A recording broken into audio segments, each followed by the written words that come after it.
మనం ప్రోగ్రామ్ అనేటువంటి దాన్ని ఆల్రెడీ హెచ్టిఎంఎల్ కోడ్లో సేవ్ చేసేసిన తర్వాత ఆ హెచ్టిఎంఎల్ ప్రోగ్రామ్ అనేటువంటి దాన్ని ఎడిట్ చేయాలని అనుకుంటే మనం హెచ్టిఎంఎల్ ప్రోగ్రామ్ ఏదైతే మనం సేవ్ చేసామో ఆ ఫైల్ని సెలెక్ట్ చేసి రైట్ క్లిక్ చేసి ఓపెన్ విత్ నోట్ ప్యాడ్ అని క్లిక్ చేయాలన్నమాట అవును. Madam. Okay and sir. Open విత్లో నుంచి వెళ్ళి నోట్ ప్యాడ్ అనేటువంటి దాన్ని ఆ! క్లిక్ చేయాలి. సో ఇలా క్లిక్ చేస్తే ఓకే సార్. ఆటోమేటిక్గా ఇదిగోండి ఎడిట్ చేయడానికి ఈజీగా ఉంటుంది. Okay okay. సార్. సో ఇప్పుడు నేను ఏం చేస్తున్నానంటే హెడ్డింగ్ 1 అని ఉన్నది కదండి. దీని కిందనే ఇంకొక హెడ్డింగ్ 2 అని చెప్పి నేను ఇక్కడ హెడ్డింగ్ 2 అని నేను సేవ్ చేసి మళ్ళీ హెడ్డింగ్ 2 అని చెప్పి ట్యాగ్ క్లిక్ చేసి ఇప్పుడు నేను ఇక్కడ దీన్ని సేవ్ చేస్తున్నాను. సేవ్. ఎందుకంటే ప్రీవియస్ మనం ఆల్రెడీ సేవ్ యాజ్ అని చెప్పి మనకు కావాల్సిన చోట సేవ్ యెస్ చేసేసుకున్నాం సార్. కాబట్టి ఓకే. Save yes sir. చేసిన ఫైల్ని మనం ఎడిట్ చేస్తున్నాం కాబట్టి సేవ్ చేస్తే సరిపోతుంది. ఓకే. Yes sir. సేవ్ చేసిన తర్వాత ఇప్పుడు మనం ప్రీవియస్ ఆల్రెడీ ఓపెన్ చేసినటువంటి హెడ్డింగ్ ఉంచేసారా ఇలా వెబ్ బ్రౌజర్ యెస్ సార్. ఈ బ్రౌజర్ని యెస్ సార్. ఒక్కసారి మనం రీఫ్రెష్ చేస్తే అదిగోండి ఇంకోటి వచ్చింది. Yes sir. ఇక్కడ చూడండి హెడ్డింగ్ 1 అని అంటే ఇది సైజ్ ఎలా ఉంది, అది హెడ్డింగ్ 2 సైజ్ అంటే లైక్ ఆ, ఇంకా డిక్రీజ్ ఇంచెస్ అయింది స్మాల్. కదండి. Yes so sir. అంటే ఇప్పుడు మళ్ళీ మనం దీనిలో సేమ్ ఇదే హెడ్డింగ్ 3 అని నెక్స్ట్ హెడ్డింగ్ 3 అని వస్తే ఇంకా డిక్రీజ్ 3 వస్తుంది ఇంకా సార్. డిక్రీజ్ అవుతుంది అనమాట. So okay sir. ఆ, దీన్ని మనం ఎలా అంటే ఎక్కడి వరకు అని అంటే హెడ్డింగ్ 6 వరకు కూడా మనం తీసుకెళ్ళొచ్చు ఇలా. Okay sir. హెడ్డింగ్ 6 వరకు మనం ఇలా చేస్తే ఆటోమేటిక్గా మళ్ళీ లాగిన్ అవ్వండి madam. Okay. So okay sir. మనం ఇవి హెడ్డింగ్ 3 వరకు కూడా మనం చేస్తే ఆటోమేటిక్గా 6 వరకు ఆ, మనకి ఇలాగా హెడ్డింగ్స్ అనేటువంటి వాటిని మనం చేంజ్ చేయొచ్చు. ఒక 5 వరకు చేద్దాను ఒకసారి. అంటే ఆ వేరియేషన్ మనం వెంటనే చూడొచ్చు. Okay sir. 4 4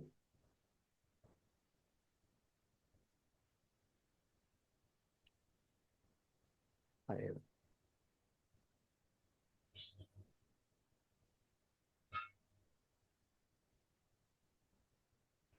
ఇంకా కూడా ఇంక్రీజ్ అవుతుందా సార్? 7, 8 చూడండి అలా? ఒకసారి చూడండి. లేకపోతే 6 వరకేనా సార్? ఓకే చూడండి సార్. ఒకసారి దాన్ని కూడా మనం ఇద్దాం. సో ఇక్కడ నేను 7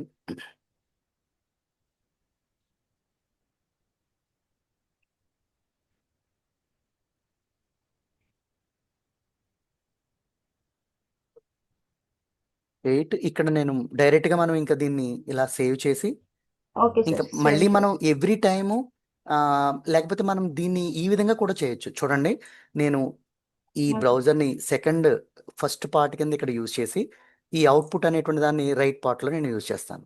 ఇప్పుడు నేను ఇక్కడ అప్డేట్ చేసి సేవ్ చేసిన వెంటనే ఇక్కడ రీఫ్రెష్ చేస్తే దీని అవుట్పుట్ ఏంటో ఇక్కడ వెంటనే చూసేయచ్చు మనం ఓకే సార్.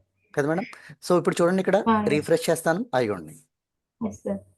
కదండి. Okay so sir. ఇక్కడ దీనిలో ఎంత డిక్రీజ్ 7, 8 దగ్గరకు వచ్చేసేపటికి చూసారా ఏమనిపిస్తుందో ఇక్కడ ఆ, మారట్లేదు, ఇంకా డిక్రీజ్ లేదు ఇక్కడ ఒకటే మారట్లేదు దానిలో సార్. ఓన్లీ 6 వరకే. 6 వరకే. దీని తర్వాత వచ్చిన తర్వాత అవి కామన్ కింద తీసేసుకుంటుంది అనమాట, కానీ అది ఇంకా డిక్రీజ్ అనేటువంటిది ఓకే. అవ్వట్లేదు. సో అందుకనే 6 వరకు మనకి ఓకే. ఇక్కడ ఇలా అవుతుంది. ఓకే. సో ఇక్కడ మనకి హెడ్డింగ్స్ అనేటువంటి వాటిని ఇప్పుడు ఫర్ ఎగ్జాంపుల్ చూడండి ఇది మెయిన్ హెడ్డింగ్ కింద వాడాలని అనుకుంటే సో ఇది మనం మెయిన్ హెడ్డింగ్ కింద వాడచ్చు. ఇది సబ్ హెడ్డింగ్ సైజ్ కావాలనుకుంటే ఇది సబ్ హెడ్డింగ్. సో ఇలా మనకి ఓకే సార్. డిఫాల్ట్గా ఆ హెడ్డింగ్ అనేటువంటి వాటిని కాల్ చేసుకుని అక్కడ మనం డైరెక్ట్గా మనం యూజ్ చేసేసుకోవచ్చు. దానికి సపరేట్గా ఫాంట్ సైజ్ ఇది లేకపోతే దాని యొక్క ఫాంట్ స్టైల్ ఇది. సో ఇలా మనం డిఫరెంట్గా దాన్ని అంత కోడ్ ఎక్స్పాండ్ చేయకుండా డైరెక్ట్గా మనం యూజ్ చేసుకోవడానికి ఈ విధంగా మనం యూజ్ చేయొచ్చు అనమాట. And okay sir. Okay sir. So next దీనిలో ఆ, మనం ఈ ఈ కోడ్ అనేటువంటి దాన్ని సెకండ్ ప్రోగ్రాంలో ఈ కోడ్ అనేటువంటి దాన్ని యూజ్ చేసాం. సో నెక్స్ట్ ఇంకొక ప్రోగ్రామ్ అనేటువంటి దానిలో ఇప్పుడు చూడండి మనం ప్రీవియస్ మనం ఏం చూసాం, కామెంట్ అనేటువంటి దాన్ని చూసాం కదా. Yes sir. కామెంట్. కామెంట్ అనేటువంటి దాన్ని చూసాం. సో ఈ కామెంట్ అనేటువంటి వాటిలో ఎలిమెంట్స్ అనేటువంటి వాటిని యాట్రిబ్యూట్స్ అంటే ఏంటో మనం చూసాం. నెక్స్ట్ దీనిలో ఈ కోడ్స్ అనేటువంటి వాటన్నిటిలో కూడా ఈ ఫస్ట్ ట్యాగ్ ఏదైతే ఉందో హెచ్టిఎంఎల్ ఓపెన్ ట్యాగ్ దీన్ని రూట్ ట్యాగ్ అంటారని కూడా మనం డిస్కస్ చేసాం ఎస్ సార్ కదా. చెప్పారు సార్. సో దీన్ని రూట్ ట్యాగ్ అంటాము. సో దీనిలో ఇది అయిన తర్వాత మనం ఏం యూజ్ చేస్తామని అంటే కామెంట్స్ అనేటువంటి వాటిని డిస్కస్ చేసుకున్న తర్వాత యాట్రిబ్యూట్స్ నెక్స్ట్ ఇవన్నీ యూజ్ చేసిన తర్వాత అది హెడ్డింగ్స్ అనేటువంటి టాపిక్ చూసాం. ఈ హెడ్డింగ్ అయిన తర్వాత ఓకే మనం నెక్స్ట్ ఇంకొక ప్రోగ్రామ్ అనేటువంటిది ఏంటంటే ఆమ్, ఇక్కడ చూడండి ఒకసారి. సో దీనిలో ఫర్ ఎగ్జాంపుల్ ఇది ఒక వెబ్ పేజ్ అని అనుకుందాం మేడం. ఈ ఓకే వెబ్ పేజ్ ఓకే అనేటువంటి వాటిలో మనకి ఇక్కడ హెడ్ అనేటువంటిది ప్రతి వెబ్ పేజ్కి ఒక హెడ్ అనేటువంటిది ఉంటుంది. సో ఈ హెడ్ అనేటువంటి వాటిలో వాళ్ళు ఒక కాలేజీకి సంబంధించినటువంటి ఒక టైటిల్ లేకపోతే ఇవన్నీ కూడా యూజ్ చేసి ఆ, ఇక్కడ మనకి లెఫ్ట్ సైడ్లో కొంతమంది లెఫ్ట్ సైడ్లో ఇక్కడ కొన్ని ట్యాబ్స్ యూజ్ చేస్తారు. ఏమని హోమ్ పేజ్ అని ఏమండి, హోమ్ పేజ్. మళ్ళీ ఎస్ ఇక్కడ గ్యాలరీ అని లేకపోతే హెడ్డింగ్ అని లేకపోతే కాంటాక్టర్స్ అని ఇలా యూజ్ చేస్తారు. కొంతమంది లెఫ్ట్ సైడ్లో ఇలా బటన్స్ ఎస్ ఉంటాయి, లేకపోతే కొంతమందికి ఇలా ఉంటాయి ఈ విధంగా ఎస్ సార్. మేడం. ఈ విధంగా కొన్ని ట్యాబ్స్ అనేటువంటి ఇలా ఉంటాయి. సో ఈ ట్యాబ్స్ అనేటువంటి వాటిని యూజ్ చేసిన తర్వాత ఈ మధ్యలో ఉన్నటువంటి ఈ బాడీని దీన్ని ఏమని పిలుస్తారని అంటే ఇక్కడ ఉన్నటువంటి దాన్ని మనం ఏమని పిలుస్తామంటే బాడీ అని పిలుస్తాం దీన్ని. ఓకే దీన్ని బాడీ అని పిలుస్తాం. సో ఇక్కడ ఉన్నటువంటి దాన్ని ఏమని పిలుస్తామంటే హెడ్ అని పిలుస్తాం మనం, లేకపోతే టైటిల్, లేకపోతే హెడ్ అనే ఎక్కువగా యూజ్ చేసేటువంటిది ఓకే హెడ్ అనే యూజ్ చేస్తాం దీన్ని, అండ్ దీన్ని హెడ్ అని అంటాం. సో దీన్ని ఇక్కడ ఉన్నటువంటి ఓకే దాన్ని ఇండెక్స్ సంబంధించినటువంటి వాటిని ఇవి అంటాం, ఇది బాడీ అంటాం. ఈ బాడీలో ఉండేటువంటి కంటెంట్ అనేటువంటిది మనకి ఎలా ఉంటుందంటే పారాగ్రాఫ్ టైప్లో ఉంటుంది ఇలా కదండి. హోమ్ ఓకే పేజ్ మనం ఎక్కడైనా ఎస్ చూసినా ఈ విధంగా పారాగ్రాఫ్ టైప్లో ఉంటుంది, ఈ పారాగ్రాఫ్ టైప్లో. సో ఈ పారాగ్రాఫ్ ఇప్పుడు హెడ్డింగ్ అని అంటే మనం H1 అనేటువంటి దాన్ని యూజ్ చేసాం. ఆ, లేకపోతే సబ్ హెడ్డింగ్ అంటే దానికి మనం H3 కానీ లేకపోతే H4 కానీ యూజ్ చేస్తాం. కానీ ఇక్కడ ఉన్నటువంటి వాటిని పారాగ్రాఫ్గా యూజ్ చేయాలని అనుకుంటే సో అది చాలా ఇంపార్టెంట్. మనం వీటిని పారాగ్రాఫ్గా డిస్ప్లే చేయాలని అనుకుంటే ఎలా డిస్ప్లే చేయాలి అనేటువంటిది కూడా ఇప్పుడు ఒకసారి మనం ఒక ప్రోగ్రామ్ చూద్దాం, చాలా ఈజీగా ఉంటుంది.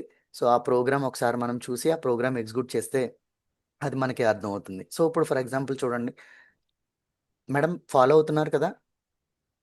అవుతున్నాను సార్. Okay okay. సో మధ్యలో ఒకవేళ డిస్కనెక్ట్ అయిందని అనుకుంటే మళ్ళీ ఒకసారి లాగిన్ చేయండి అండి. Okay sir. ఓకే ఓకే అండి. సో ఇప్పుడు చూడండి ఒకసారి మనం ఒక ప్రోగ్రామ్ చూద్దాం. సో ఈ ప్రోగ్రాంలో ఏంటి అని అంటే హెడ్డింగ్ చూసాం మనం ఇందాక, ఒక టైటిల్, ఎస్ ఒక సార్. హెడ్ లోపల టైటిల్ ఎలా రైట్. క్రియేట్ చేయాలో చూసాం. ఇప్పుడు ఏం చేస్తున్నాం అంటే ఒక ఎస్ పారాగ్రాఫ్ సార్. కావాలని చూస్తున్నాం. సో దానికి ఓకే నేను సేమ్ HTML, HTML. దాని తర్వాత హెడ్, తర్వాత okay title, third programme.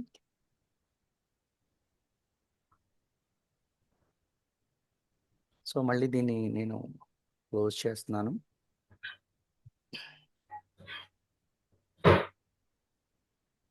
So దీని తర్వాత మనం హెడ్ అనేటువంటి దాన్ని క్లోజ్ చేసేస్తున్నాము.